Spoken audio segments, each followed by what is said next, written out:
পুরুষ আরো যতই সুদর্শন, handsome, looking like a beautiful হোক না কেন, বিয়ের দিন ওই আবুল মার্কাই দেখায়। এমনটা কেন হয় সে বেটা মানুষই ভালো কইতে পারবে। তো যাই হোক, আমার প্রাণ প্রিয় বান্ধবীর বিয়ে আগামী শুক্রবার। 8জন বান্ধবী মিলে প্ল্যানিং করছি কিভাবে কি করব।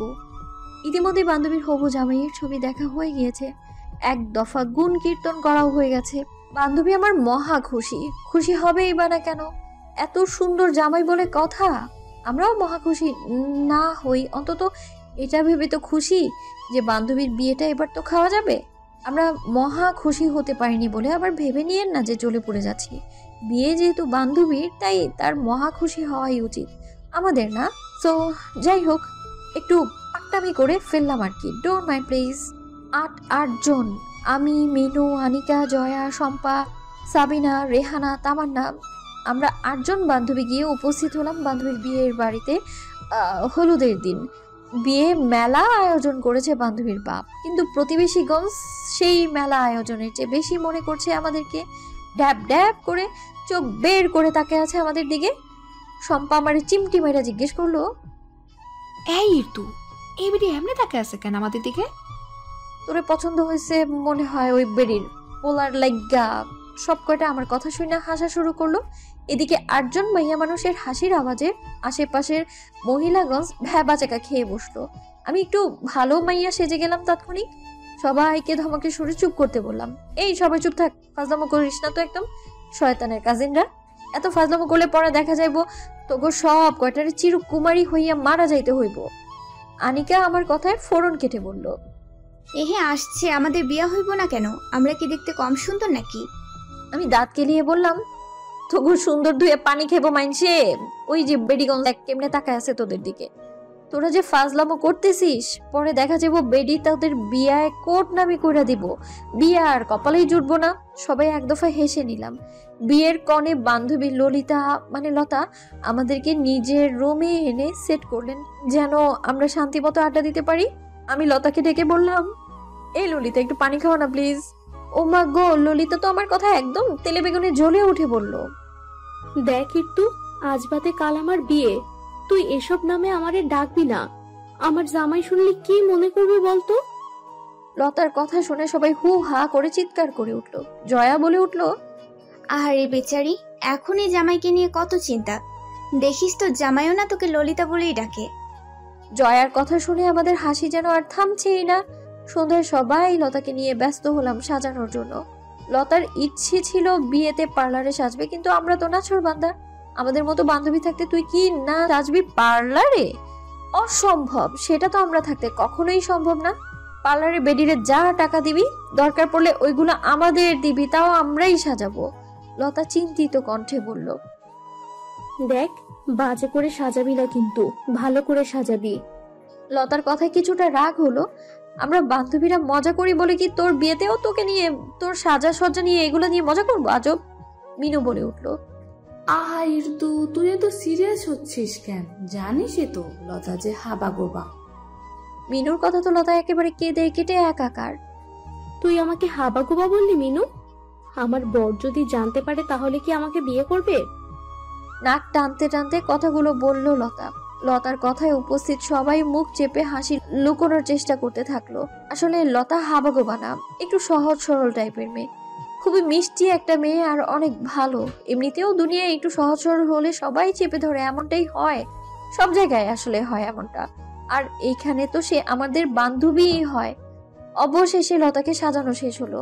আয়নার সামনে নিয়ে ওরে বললাম, দেখ তো ললিতা, সাজটা কেমন হলো? লতা আয়নায় একটু সময় চেয়ে থেকে বলল, স্বাস্থ্য হয়েছে মন মতো, কিন্তু তোর মুখের ভাষা ঠিকঠাক লাগছে না। আমি হাসলাম লতার কথায়। লতাকে বাইরে স্টেজে বসিয়ে দিয়ে আসলাম, বলে আসলাম, আপনারা যা করার করে নেন, আমরা বান্ধবীরা সাজুগুজু করে এসে যেন দেখি আপনাদের কাজ শেষ। খুব বড় সড়ো হুমকি দিয়ে চলে আসলাম রুমে। এবার আমাদের ভূত হওয়ার পালা। 8জন মাইয়া মানুষের সাজতে কত সময় লাগতে পারে বলেন তো দেখি? কিন্তু না, আমি ওদের সবাইকে বুঝিয়ে বললাম, দেখ, কেউ লেট করবি না, সবাই যার যার সাজতে তাড়াতাড়ি কমপ্লিট করবি। আর কারো সমস্যা হলে আমি হেল্প করবো, যেহেতু আমি সাজবো না।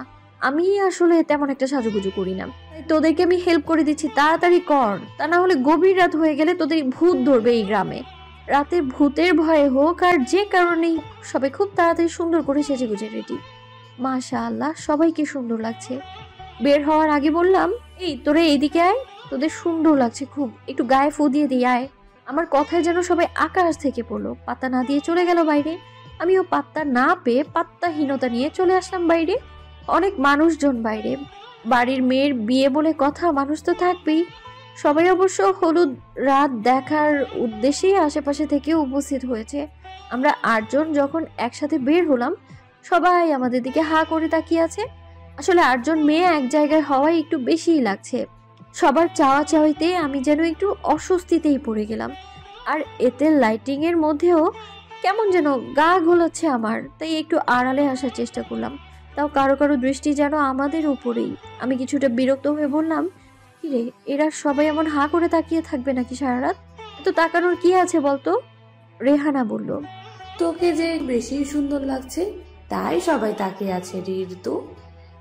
আমি ভ্রু কুঁচকে বললাম, আমাকে কি? আমি তো সাজলামই না, আমাকে সুন্দর লাগার কি আছে বলতো গান্ধী?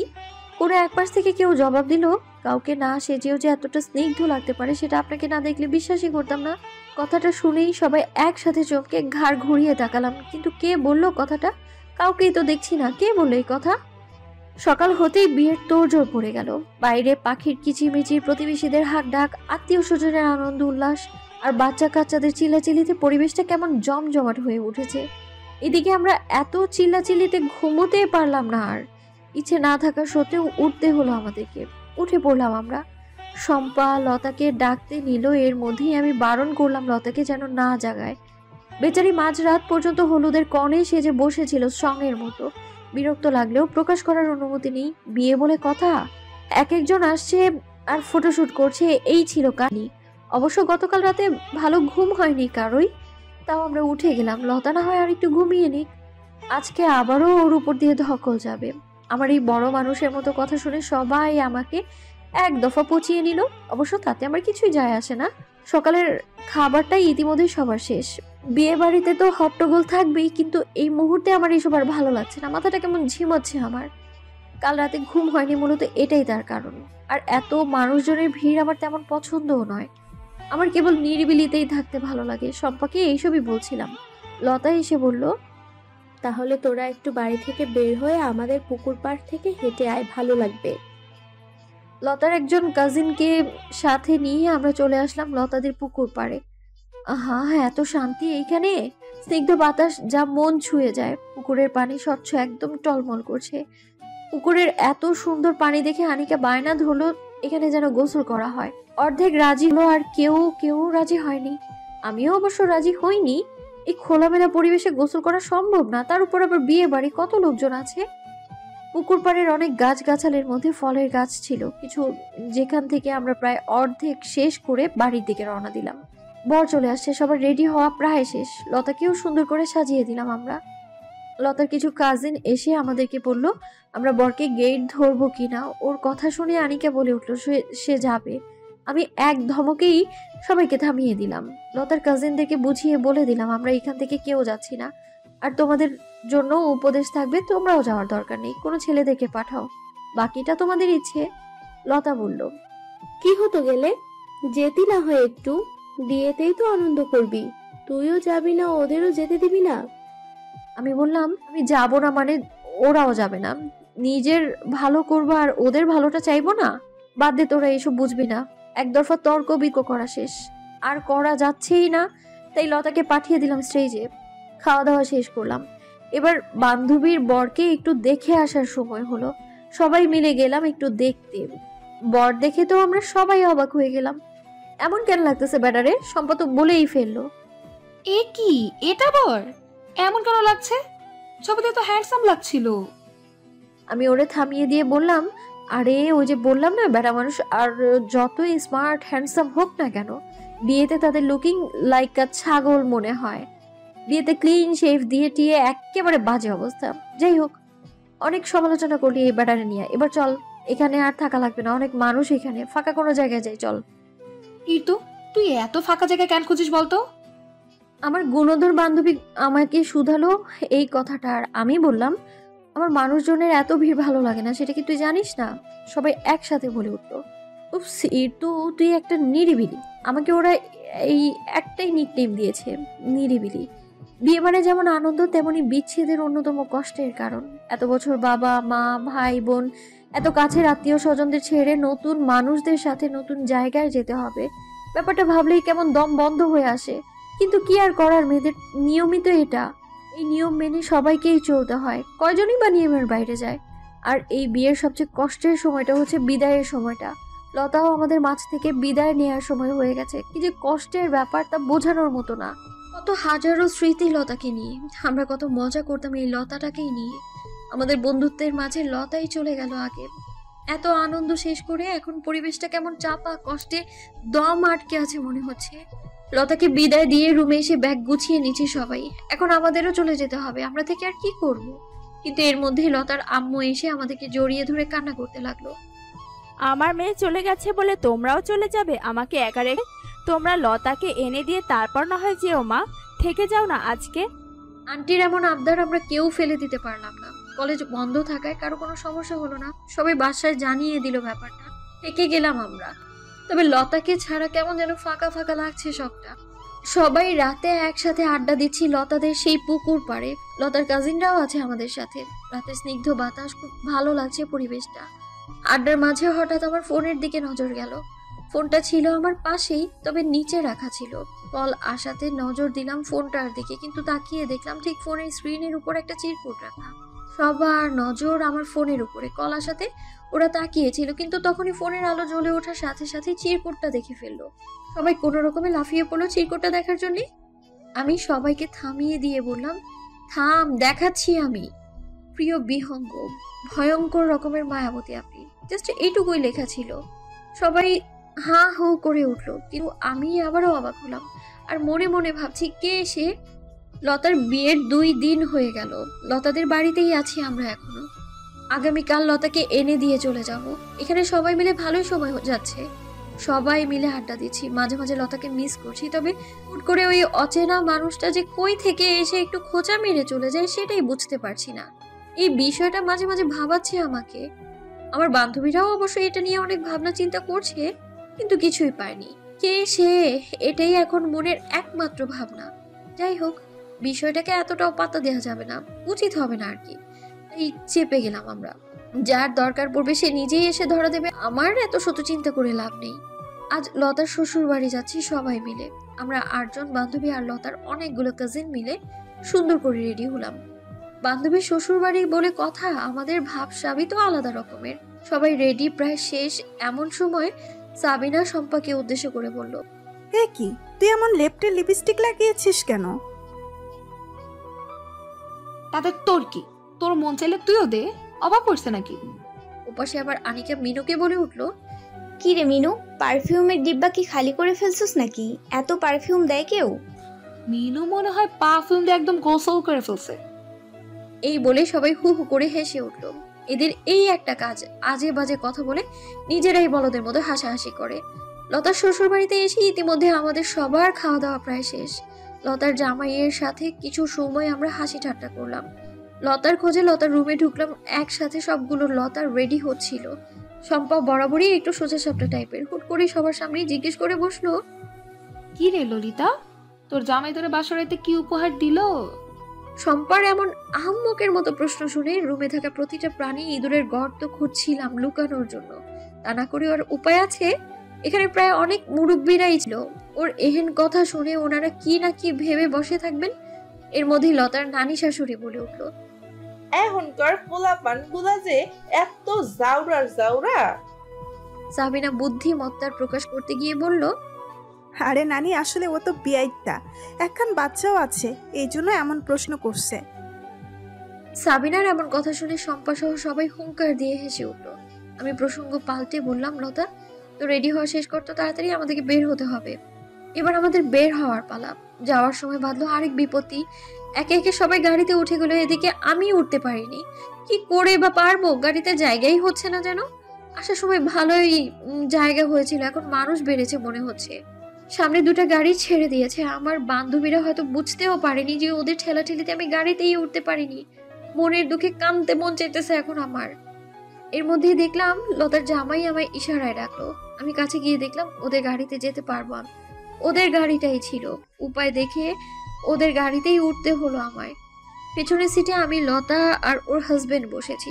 সামনে ড্রাইভার বাদেও আরেকজন আছে, কিন্তু লোকটা এমন ভাবে বসেছে যে তাকে স্পষ্ট দেখাও যাচ্ছে না। আর এখন প্রায় সন্ধ্যা, যে কারণে আরো দেখা যাচ্ছে না। যাই হোক, কে না কে, আমার এত দেখার ইচ্ছে নেই। লতাদের সাথে বসে আমার কেমন অস্বস্তি লাগছিল। লতা বুঝতে পেরে হেসে হেসে বলে উঠলো, ঋতু, তোর সমস্যা হলে ড্রাইভার আঙ্কেলের সাথে গিয়ে বসতে পারিস। ওর এমন মজার কথা শুনে আমি যেন আরো বেশি অস্বস্তিতে পড়ে গেলাম। কোনো রকমে ওকে চাপা সুরে থামিয়ে দিলাম আমি। হঠাৎ খেয়াল করলাম পুরো রাস্তায় লতা আর ওর হাজবেন্ড মিলে অনেক হাসাহাসি করলেও সামনে বসা সেই অচেনা মানুষটা টু শব্দও করলো না। একদম বসে আছে, কোনো লড়াচড়া নেই। একটু অদ্ভুত লাগলো ব্যাপারটা। উনি এমন কেন করছেন? উনি কি বোবা নাকি? কথা বলতে পারে না? আর মানুষ তো একটু নড়াচড়াও করে। ব্যাপারটা আজব লাগছে ভীষণ। বান্ধবী লতাদের বাড়ি থেকে চলে এসেছি আজ সকালেই। এসেই লম্বা একটা ঘুম দিয়েছি। শরীর ভীষণ টায়ার্ড। কোথাও যাওয়াটা অনেক বিরক্তিকর মনে হয় আমার। শরীর কেমন ম্যাচ ম্যাচ করছে। ঘুমিয়েছিলাম ঠিক, কিন্তু আম্মু এসেই চিল্লাফালা শুরু করে দিল। ঘুম থেকে উঠালো আমায়। ঘুম থেকে উঠছি ঠিক, কিন্তু বিছানায় ঝিম মেরে বসে আছি। উঠতেই ইচ্ছে করছে না। সেদিনের ওই লোকটাকে ভালো করে দেখা হলো না। ভালো করে নয়, বরং দেখাই হলো না। রাস্তায় উনি নেমে গিয়েছিল। পরে বাড়িতে এসে জানতে পারলাম এটা লতার মামাতো দেবর হয়। লোকটা যে অনেক ভদ্র সদ্র সেটা ওনার ব্যবহার দেখেই বোঝা গেল। যাওয়ার সময় লতার হাজবেন্ডকে ছোট্ট করে জানিয়ে গেল বিদায়। উনি ওনার কর্মস্থলে যাচ্ছে। লতার কাছ থেকে এইটুকুই জানতে পেরেছিলাম আমি। অবশ্য আমি জিজ্ঞেসও করিনি। গাড়ি থেকে নামার পর সম্পদ দৌড়ে এসেছিল আমাদের কাছে। এসেই হন্তদন্ত হয়ে জিজ্ঞেস করলো, কি রে ঋতু, তুই হুট করে উদাও হয়ে গেলি যে? হ্যাঁ, লতাদের গাড়িতে আসছিস? তা ওই ছেলেটা কে রে? বেশ স্মার্ট কিন্তু দেখতে। একসাথে এতগুলো প্রশ্ন শুনে আমি হতবাক। কি করে পারিস এত প্রশ্ন করতে? একটা একটা করে উত্তর দে তুই, তাহলেই হয়। ডোন্ট কেয়ার ভাব নিয়ে বলল কথাটা। আমি ওকে পাতা নিয়ে দিয়ে চলে আসছিলাম রুমে। বাইরে দাঁড়িয়ে এই মুহূর্তে ওর এমন হাবিজাবি প্রশ্নের উত্তর দেওয়ার মোড় ছিল না আমার। ভীষণ মাথা ধরেছিল। পরে অবশ্য সম্পার জোড়াজুড়িতে লতা আমাদের সবকিছু বলেছিল, সাথে ছেলেটার প্রশংসা করতেও বাদ রাখেনি। যাই হোক, তাতে আমার কি? বিছানায় ঝিম মেরে বসে থাকা অবস্থাতেই হঠাৎ ফোনটা টুম করে বেজে উঠলো। ফোনটার কথা মনে পড়লো। বিয়ের পাল্লায় পড়ে ফোনটাকে যেন সময় দিতেই পারলাম না তেমন। অনলাইনও হয়নি এই কয়েকটা দিন। অবশ্য তাতেই বা কার কি? অনলাইনেও তো আর আমার পাতানো সংসার নেই। এসব উদ্ভট কথা ভাবতে ভাবতে ফোনটা হাতে নিলাম। কেউ একজন আমায় কন্ট্যাক্ট নাম্বারে টেক্সট দিয়েছে। প্রিয় বিহঙ্গ, এই তপ্ত দুপুরের দাহনা সহ্য হচ্ছে না। তোমার স্নিগ্ধ মুখখানা দেখতে পেলে হৃদয় মন দুটো বরফের ন্যায় ঠান্ডা হতো। অবাকের সপ্তম আকাশে পৌঁছে গেলাম আমি আমার মেসেজ দেখে। যেমন অবাক হয়েছি তেমনি হাসিও পাচ্ছে। হাসি পাচ্ছে তার কারণ হচ্ছে আমি আহামরি কোনো সুন্দরী না, কোনো অপ্সরাও না। তাহলে এই আহম্মক কি বলছে এসব? যত সব আবেগ। আসলে এসব আবেগ ভালোবাসা, আবেগের কথা শুনতে আমার মোটেও ভালো লাগে না। আমার শুধু মনে হয় এইসব ভালোবাসা কেবল যারা খুব সুন্দর তাদের জন্যই, আমার মতো অসুন্দরীদের জন্য না। কেউ এইভাবে বললে আমার মনে হয় আলগা পীড়িত দেখাচ্ছে। আর না হয় নিশ্চয়ই কোনো না কোনো স্বার্থ আছে এতে। আসলে আমার এমন ভাবনার কারণও আছে বটে। শুধু শুধু তো আর কেউ এমন ভাবে না।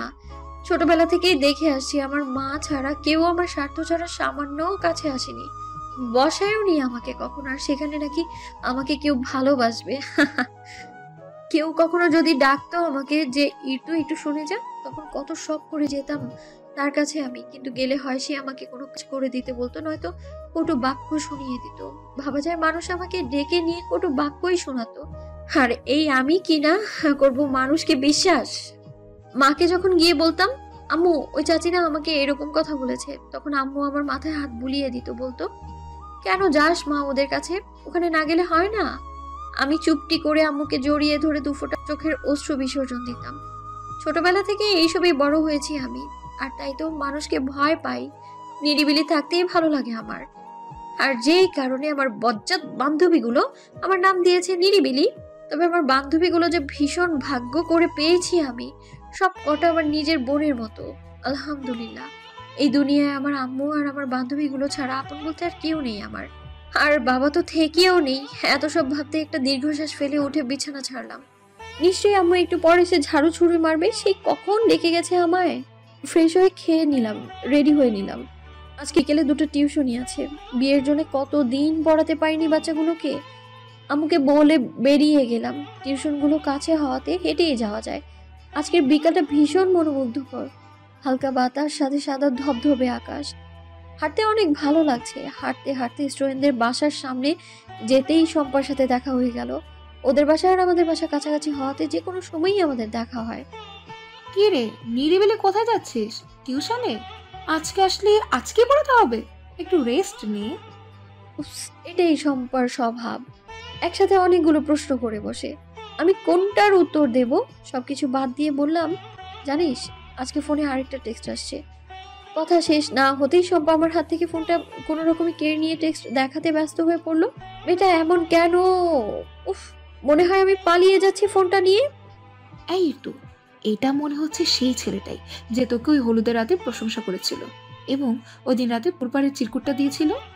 আমি আনমনেই বললাম, ওটাই হবে, কিন্তু কে উনি? আমাকেই বা চিনি কি করে?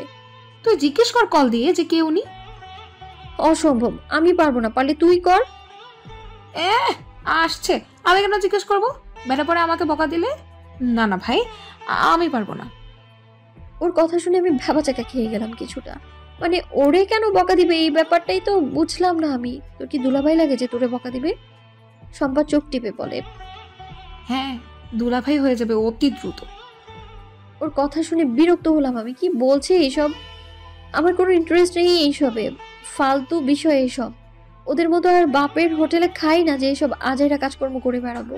শম্পা বলল, নাম্বারটা আমাকে পাঠিয়ে রাখ, বাকিটা আমি তদন্ত করছি, তুই যা পড়াতে। ওর ভাবসাব দেখে আমি তো হাঁ হয়ে যাচ্ছি। যাই হোক, দেখা যাক কি তদন্ত করে আর কি বের করে আমাদের শম্পা আফা। সকাল থেকে কেমন অশান্তি অশান্তি লাগছে। আমার এই একটাই সমস্যা, কারণে অকারণে মন খারাপ হয়ে যায়। কোনো কিছুই ভালো লাগে না। মন খারাপের কারণটা পর্যন্ত খুঁজে পাই না আমি। হঠাৎ আম্মু ডাকলো। ইরতু, আছিস তুই? হ্যাঁ আম্মু, বলো কি হয়েছে? ঘুম থেকে উঠেই যে এমন মরার মতো হয়ে থাকিস, এটা আমাকে আর কতকাল দেখতে হবে বলতো? আমার তো তোকে এই অবস্থায় দেখতে ভালো লাগে না। কই একটু হাসি খুশি থাকবি তা না? হয়েছে আম্মু, থামো তো। এই সকাল সকাল কতগুলো কথা শুনিয়ে দিলে। এগুলো কথা শোনানো হলো? তোর ভালোর জন্যই তো বললাম, একটু পরিপাটি হয়ে চল, দেখবি নিজের কাছে নিজেকে ভালো লাগবে। কোনো কিছু না বলেই আম্মুকে হুট করে জড়িয়ে ধরলাম। এভাবে হুটহাট জড়িয়ে ধরার জন্যে আমার একজন মা আছে, এটাতেই আলহামদুলিল্লাহ। আম্মুকে জড়িয়ে ধরলেই আমার সবচেয়ে শান্তি লাগে, সব অশান্তি কেটে যায় আমার। আম্মু, আমার ভালো লাগছে না। তোর কবেই ভালো লেগেছিল সে? ছাড়, যা নাস্তা করবি, ফ্রেশ হয়ে আয়। প্রায় 10 মিনিট হতে চললো শম্পার জন্য অপেক্ষা করছি আমি। আজকে ক্লাস আছে, এই গরমে ওর জন্য অপেক্ষা করাটা আমার কাছে ভীষণ তেতো মনে হচ্ছে। টুকি, আমি চলে এসেছি, বেশি অপেক্ষা করাইনি কিন্তু। চুপ, কখন থেকে অপেক্ষা করছি আর উনি এসে বলে অপেক্ষা করায়নি। কথা নেই, তাড়াতাড়ি চল। পেছন থেকে কে যেন ডেকে বলল, এই ইর্তিজা, আইসক্রিম খাবে?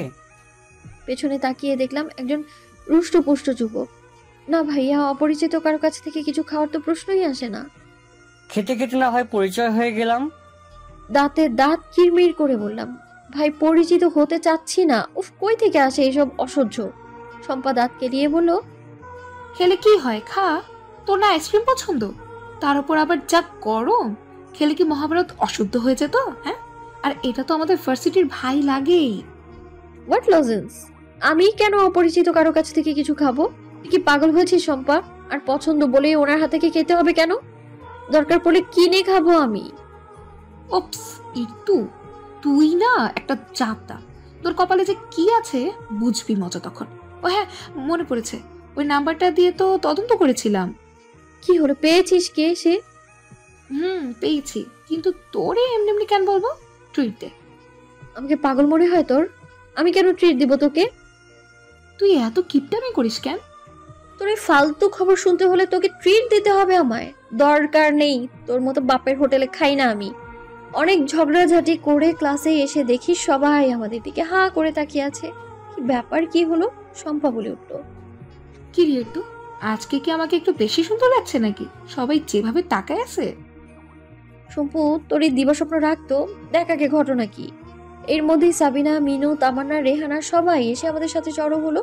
ওদেরকে জিজ্ঞেস করলাম কিরে কি হয়েছে।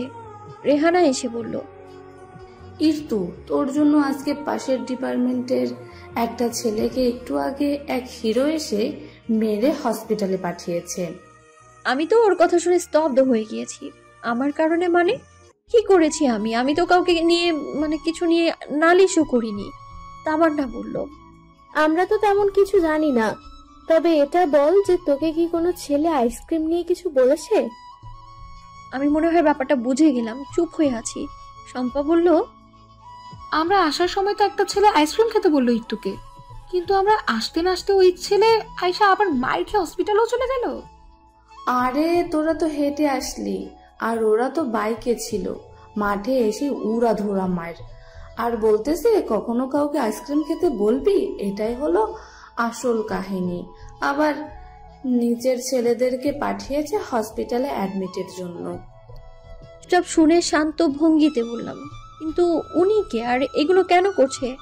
আমি তো চিনিও না। এর মধ্যে মিনু কিছুটা চিল্লিয়ে বলল, ওই দেখ দেখ, ওটা এসে। সবাই নিচের দিকে তাকিয়ে দেখলো। একজন যুবক যাকে দেখে বোঝার উপায় নেই যে সে একটু আগেই কোনো ছেলেকে মেরে হসপিটালে পাঠিয়েছে। কাঁধ সমান চুলগুলো কাটিং করা, মুখে দাড়ি, চেহারাটা ছিমছাম, কেমন কবি কবি লাগে, সাথে ইনোসেন্টও লাগে। তাকে দেখে মনে হয় না যে তার এত রাগ। সাবিনা বলল, এটা তো আমাদের এলাকার ইভান ভাইয়া। এরই মধ্যে ইর্তিজা কিছুটা লাফিয়ে নেমে পড়লো নিচে। বাকিরা বোঝার আগেই নিচে চলে গেল। আগে টের পেলে আটকে রাখতো, চলে যেতে দিত না, কিন্তু এখন হাতের নাগালের বাইরে। ইর্তিজা সবগুলো ছেলের সামনে গিয়ে দাঁড়ালো। ইর্তিজাকে দেখে সবাই কেমন সরে দাঁড়ালো। বোঝাই যাচ্ছে ওরা আগে থেকেই ওরে চিনে। সবাই একটু দূরে গিয়ে দাঁড়ালো। ইভান ঠিক আগের জায়গায় দাঁড়িয়ে আছে। কাউকে অন্যায়ভাবে মারাটা ঠিক না। আশা করি এইটুকু বোঝার বয়স হয়েছে আপনার। আর আপনি যদি সত্যি আমার কারণে মেরে থাকেন, তাহলে আপনাকে এই অধিকারটা দিয়েছে কে? আমি কি সেটা জানতে পারি? ইভান একদম শান্ত স্বরে বলল, আমার থেকে বেশি অধিকার আর কারো আছে বুঝি? ইর্তিজা কিছুটা রেগে গিয়ে বলল, কিন্তু সেই অধিকারটা আপনাকে কে দিল সেটা জানতে চাচ্ছি আমি। প্রিয় বিহঙ্গ, রেগে যাচ্ছ কেন? রাগ কিন্তু স্বাস্থ্যের জন্য ক্ষতিকর। আর অধিকারের কথা বলছো?